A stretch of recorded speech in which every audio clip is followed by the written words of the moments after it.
Sapienza Mentoria Digital apresenta Primeiro Congresso Internacional Sapienza. Agora você irá assistir a palestra proferida pelo pós-doutor Rory Fortes de Brito do Pirbright Institute do Reino Unido.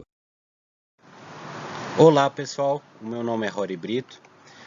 Adquiri meu doutorado em Ciências Farmacêuticas pela Universidade Federal de Ouro Preto e atualmente sou cientista pós-doc pelo Instituto de Pesquisa da Pirbright aqui no Reino Unido. Bom, venho desenvolvendo estudos sobre vacinas de vetores virais e vacinas de vírus geneticamente modificados.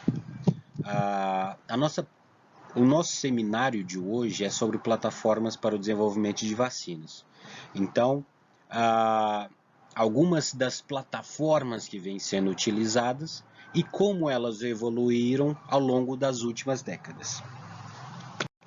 Bom, é importante a gente saber a definição de vacinas. Então, historicamente, e se a gente traduzir ao pé da letra vacina, ela deriva da palavra em latim vaca, remetendo exatamente à vaca, o animal, né? Então, vacinas são todas as formulações, então a palavra então o significado de vacina é toda a formulação composta por parte ou um patógeno inteiro, tá? E quando eu falo em um patógeno inteiro, me refiro a vírus, bactéria, parasitos e fungos. E essa formulação, ela é administrada num determinado indivíduo e ela estimula a resposta imunológica desse indivíduo, tá?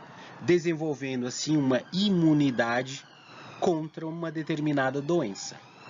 Então, o interessante das vacinas é exatamente gerar o que a gente chama de memória imunológica, tá? Então, você treina o seu sistema imunológico com exatamente as vacinas e quando esse indivíduo tiver um segundo contato com exatamente o patógeno, esse indivíduo já tem uma resposta imunológica montada que vai eliminar o patógeno.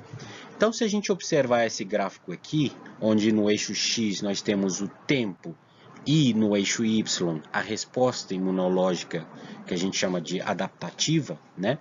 Então, numa primeira exposição a um determinado antígeno, tá? Nós temos então o desenvolvimento de uma resposta imunológica primária, tá? E que demora algum tempo, né, para ser desencadeada. Após uma segunda exposição, que pode ser através de uma segunda dose de vacina ou mesmo, então, a exposição a um determinado patógeno, nós temos o quê? A indução de uma resposta imunológica muito robusta, tá?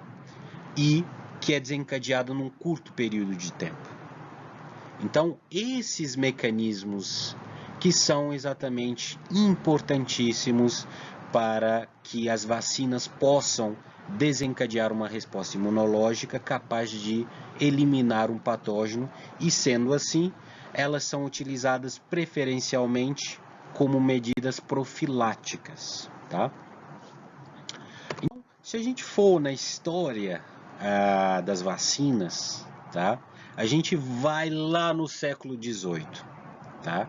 Lá em 1721, quando a Lady Mary introduziu então a variolização na Inglaterra, que era exatamente a inoculação do vírus da varíola humana em indivíduos, e esses indivíduos, ao serem expostos então pelo vírus, eles desencadeariam uma resposta imunológica muito mais eficaz e, consequentemente, eles estariam protegidos, né?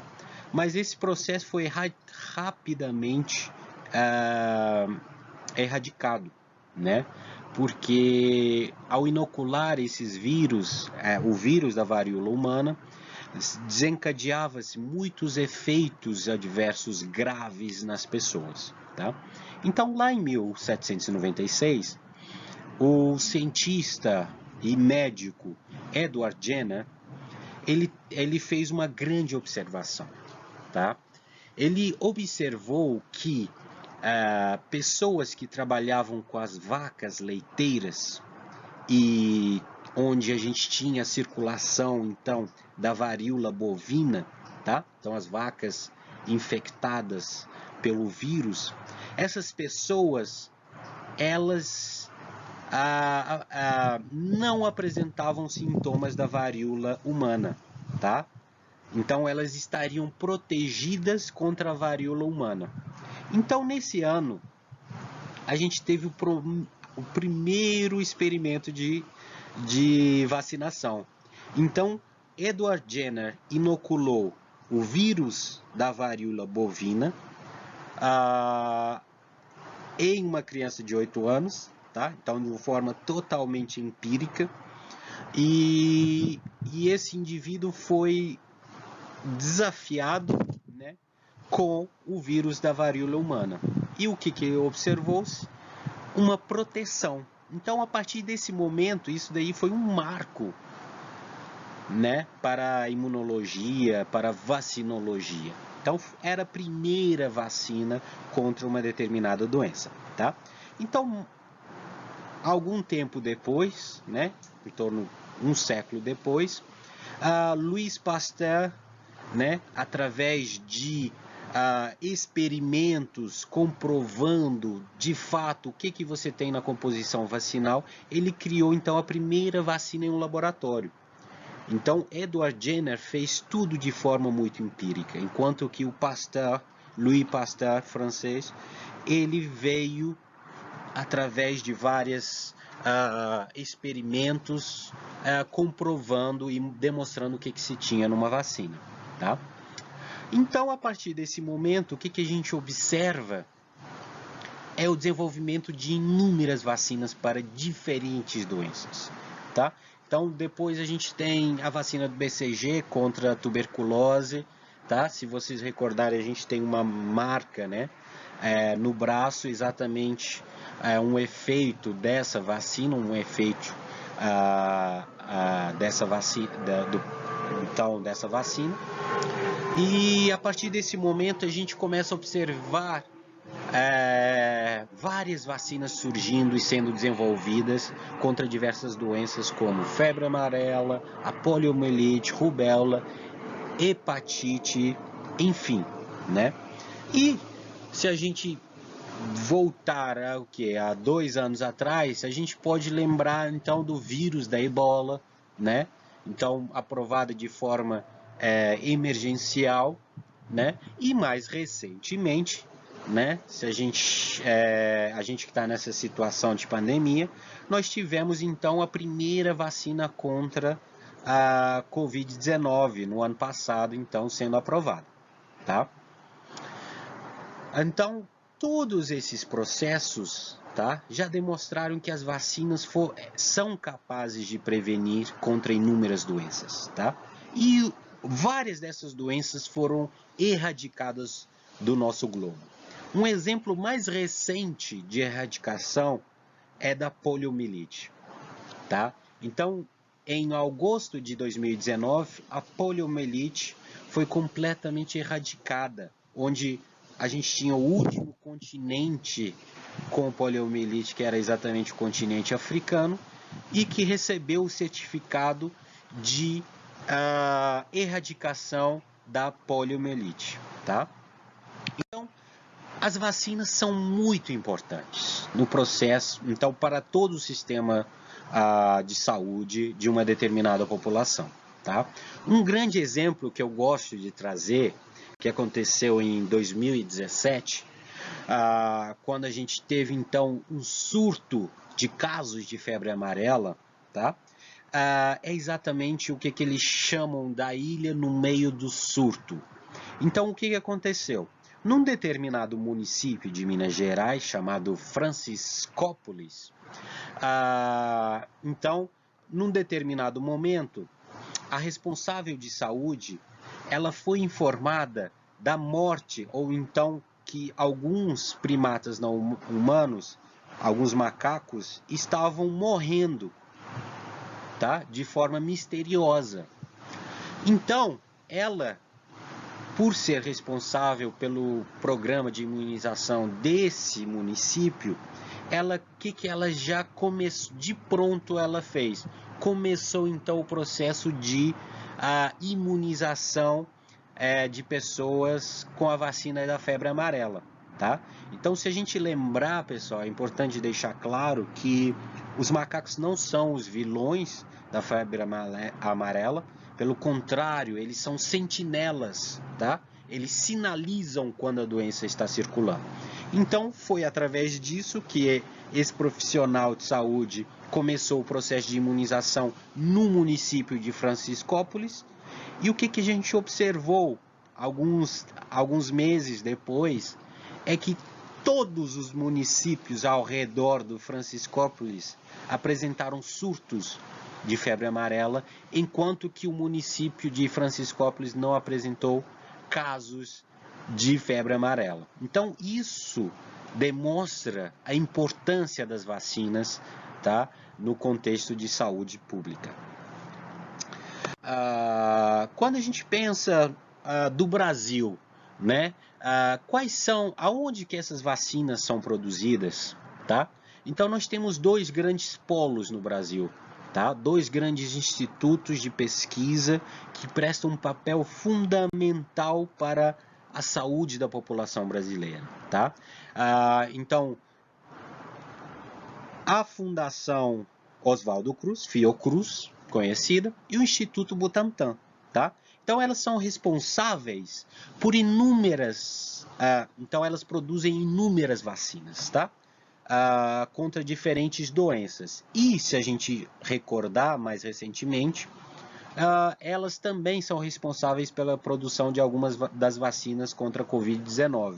Então, nós temos Coronavac sendo produzido pelo Instituto Butantan, através da parceria com a Sinovac, e a vacina da AstraZeneca com a Universidade de Oxford, sendo produzida, então, na Fiocruz, tá?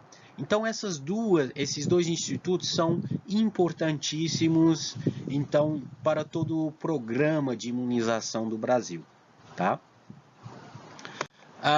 Então, quando a gente pensa, tá, mas como que se dá a produção de vacinas? Como que se dá o desenvolvimento de vacinas, tá? Então, para que uma vacina chegue no mercado, é necessário vários estudos, tá? Então, a gente pode dividir esses estudos em o quê? Estudos pré-clínicos, tá? Onde se realizam vários estudos em laboratórios, vários testes são realizados em laboratórios, em culturas de células, em animais de experimentação. Então, é a prova de conceito, é onde um candidato vacinal deve demonstrar um resultado muito promissor. A partir desse momento, esse candidato vacinal, ele pode progredir, né? Ele pode evoluir para outras fases desse processo. Então, esse candidato, ele pode evoluir para um estudo clínico, que a gente fala, tá? Estudo clínico, onde esse determinado candidato é testado em indivíduos. Então, nós temos estudos de fase 1, onde geralmente você avalia a questão da segurança de um determinado candidato vacinal, tá? Em uma pequena população, tá? Um pequeno número de pessoas. E se esse candidato vacinal demonstrar resultados interessantes e for seguro para o uso, ele pode evoluir então para estudos de fase clínica 2, onde você utiliza um número maior de pessoas nesses estudos, tá? E aonde você consegue então muitas das vezes definir a dose, avaliar uma resposta imunológica e obviamente você continua monitorando a segurança daquela determinada vacina. Ok, demonstrando resultados interessantes, fase 2, essa vacina pode evoluir para o que a gente chama de estudos de fase 3, tá? Então, estudos onde a gente avalia a eficácia daquele determinado candidato vacinal. Esses estudos de fase 3 são estudos maiores, onde você utiliza milhares de pessoas, tá? Então, nesses estudos, você avalia a eficácia. Mais uma vez, você sempre está de olho na segurança, tá? Então, geralmente no estudo de fase 3, você utiliza um grupo controle, que é um grupo chamado placebo, tá? Então, teoricamente, esse placebo ele não estimula o nosso sistema imunológico, então é uma substância inerte, né? Então você compara isso com a sua vacina. Ok, tendo completado essas fases, esses estudos clínicos, você deve submeter todos esses resultados para uma agência reguladora ou regulatória, né? Então essa agência ela vai analisar todos esses resultados, garantir que essa vacina é segura e, portanto, essa vacina pode receber uma aprovação.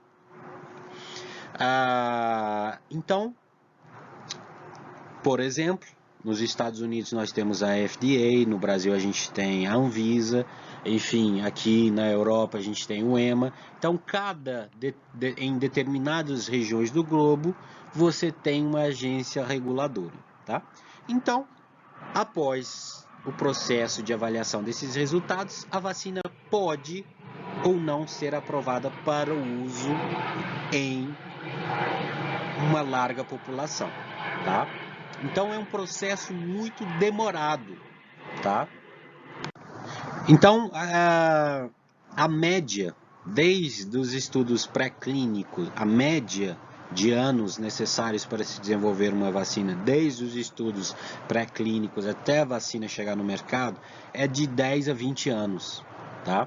Então é um processo muito árduo, muito minucioso, onde tem que se garantir a segurança da vacina. E obviamente no final do dia, você tem uma balança onde você mensura então os efeitos adversos que são gerados dessa vacina e os efeitos, né, a proteção que essa vacina vai trazer, a eficácia dessa vacina vai trazer para uma determinada população, tá?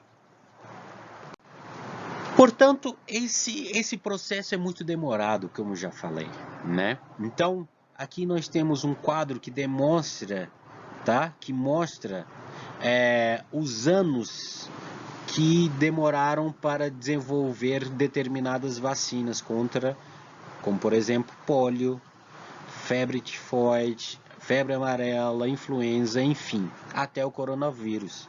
Então, se a gente observar esse gráfico, né, então temos vários anos sendo utilizados para então o desenvolvimento dessas vacinas. E se a gente notar para o coronavírus, a gente tem um período bem curto, um período curto de tempo, onde a gente conseguiu finalmente chegar numa vacina que pudesse ser utilizada a nível global.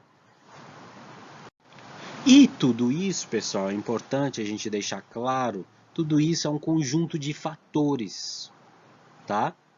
Há um conjunto de fatores que levaram a esse processo de aceleramento da vacina contra a Covid-19. Então, um desses fatores é exatamente conhecimento de outros coronavírus. Se a gente lembrar, a gente já teve surtos de MERS e SARS-CoV-1. Então, a gente já tinha cientistas trabalhando nesses outros coronavírus, né? Então, a gente já tinha um conhecimento prévio sobre o coronavírus. Vou citar um exemplo sobre a Spike. Então, os cientistas já sabiam que a Spike era capaz de gerar uma resposta imunológica, né?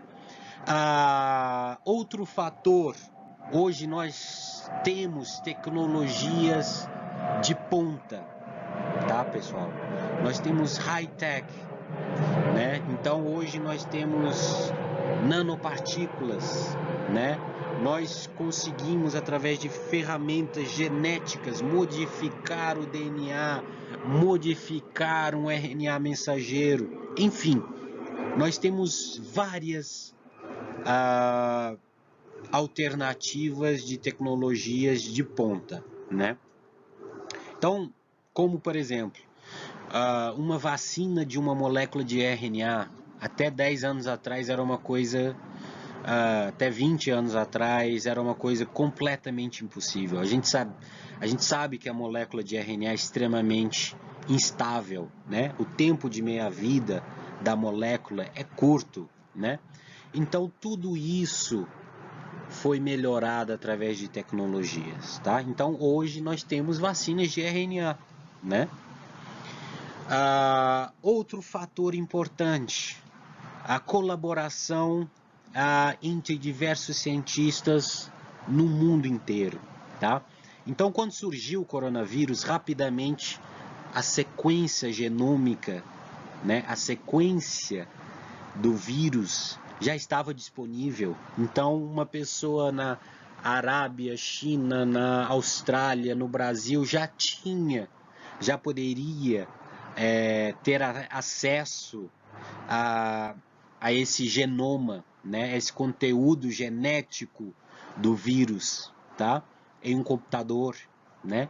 Então começou-se, então esse processo nunca foi visto na história do mundo, tá? Esse processo exatamente de vários cientistas de diferentes partes do mundo colaborando, várias empresas farmacêuticas unindo esforços para exatamente desenvolver a vacina contra a Covid-19, tá?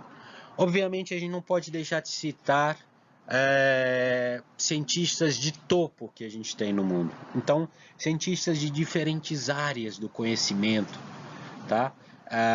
Colocaram então esse expertise, né, para que a gente pudesse atingir esse processo de aceleramento de vacinas.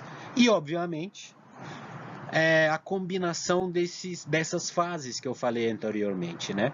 Então, você pode combinar esses estudos pré-clínicos. Então, começar um estudo de fase 1 junto com a fase 2, né?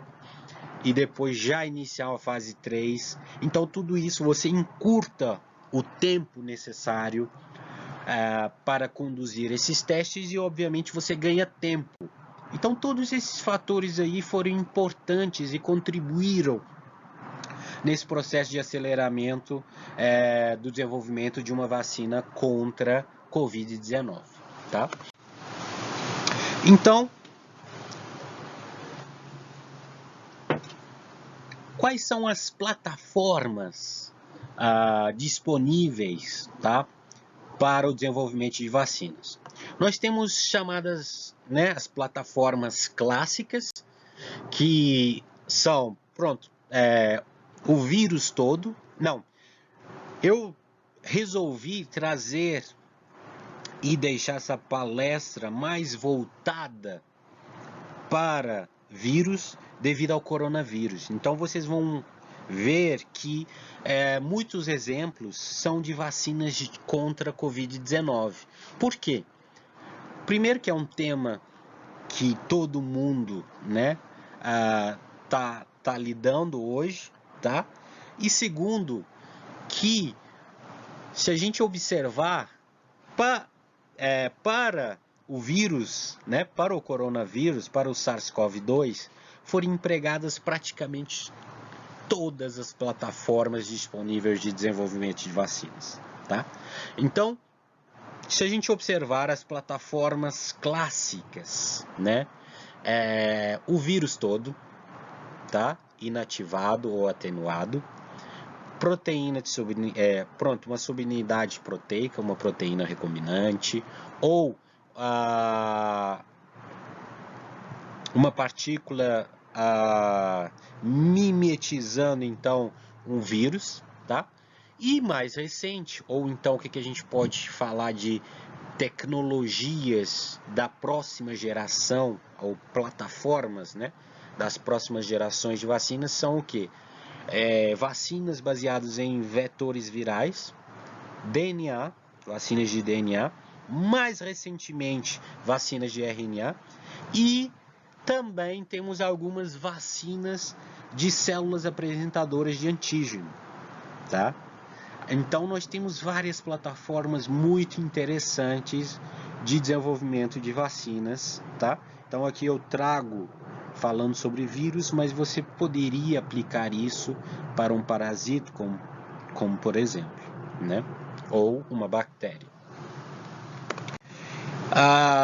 Então, de acordo com a Organização Mundial de Saúde, né, até o dia 13 de agosto, né, a gente tinha então 110 candidatos vacinais ou vacinas, né, em estudos ainda, né. Então essas vacinas, né, predominantemente são de vacinas de proteínas. Depois a gente tem vacinas de vetores virais, DNA, vacinas de vetores virais, depois inativados, RNA, DNA, depois a gente tem partículas que mimetizam então vírus, né? Enfim, né? Então diversas plataformas sendo empregadas, tá? Então nós temos as plataformas que utilizam o vírus inteiro, né?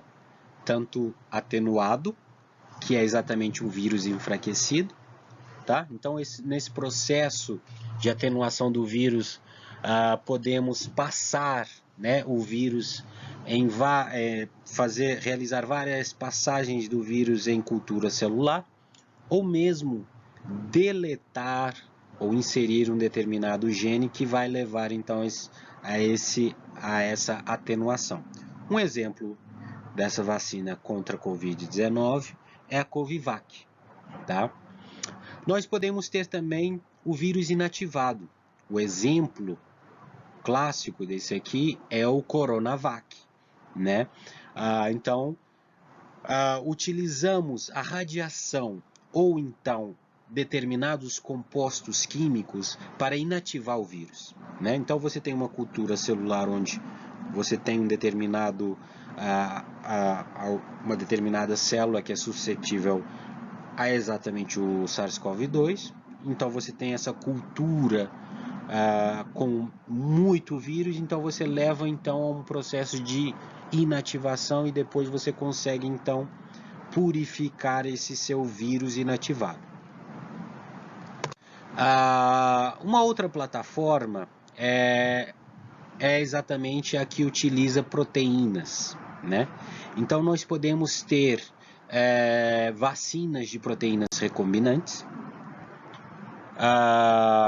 como por exemplo uma vacina da Novavax, tá? Então essa vacina utiliza a matriz M1 como adjuvante.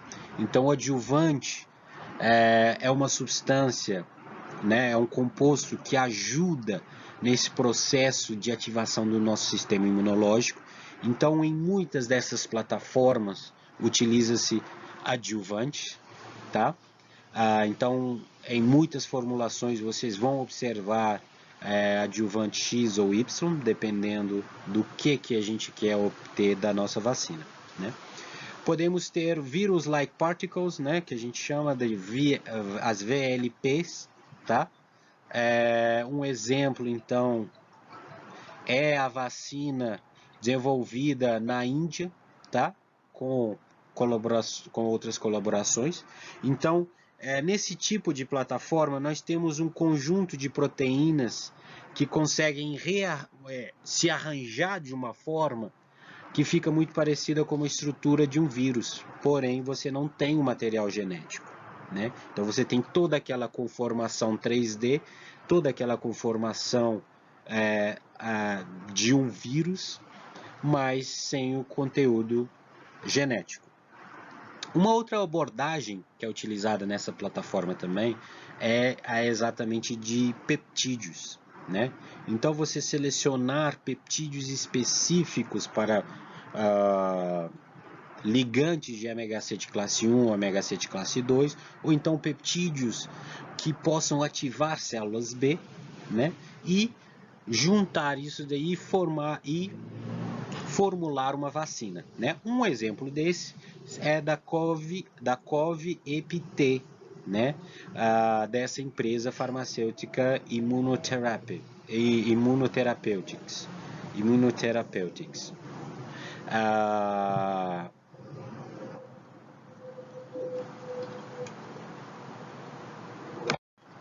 Uma outra plataforma muito interessante é a plataforma que utiliza vetores virais, né?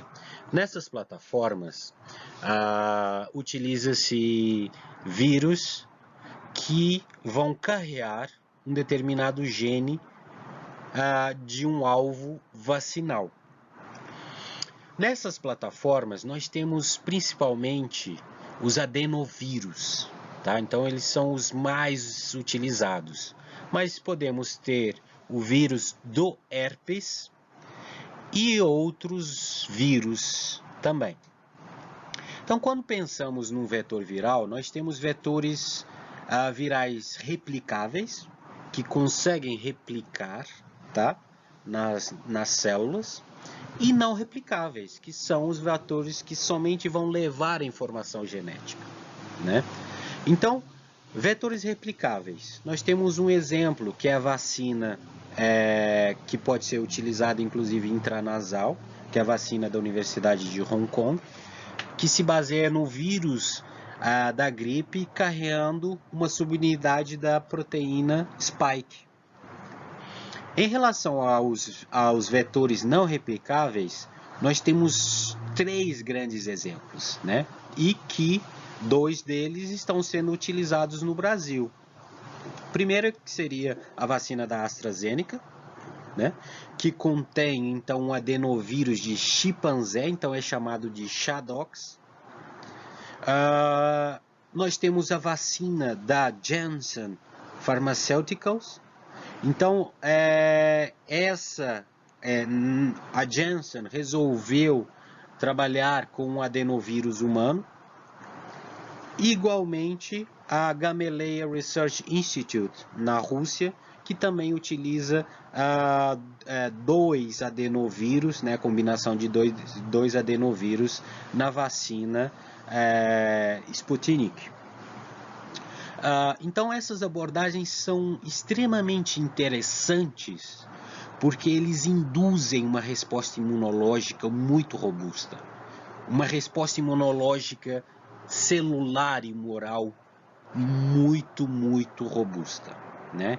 Então, se a gente recordar, né, a AstraZeneca, a Janssen já foram reportados por alguns efeitos adversos extremamente raros, exatamente pela natureza, né, da plataforma, né? Outras plataformas também utilizam ácidos nucleicos, tá? Então, nós podemos ter vacinas de DNA, tá? Citando um exemplo da vacina contra a Covid-19, da INO 4800, né? E nós temos as vacinas de RNA mensageiro, que foi, então, uma das grandes evoluções da vacinologia nos últimos tempos, tá? Então, exatamente vacinas de RNA mensageiro, tá? Então, nessas vacinas de ácido nucleico, um determinado gene ou um determinado alvo do vírus, ele se encontra tanto na molécula de DNA ou quanto na molécula de RNA, e quando essa molécula ela é internalizada pelas células, a gente tem o processo de tradução em uma proteína do vírus, tá?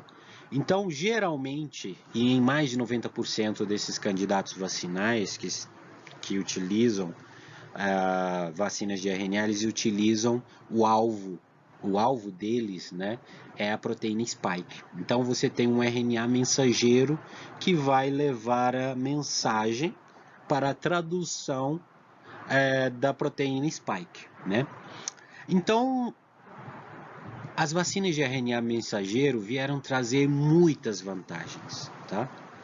Quando a gente compara com uma vacina de DNA, por exemplo, a gente tem então você pula uma etapa do mecanismo de produção de proteínas, né?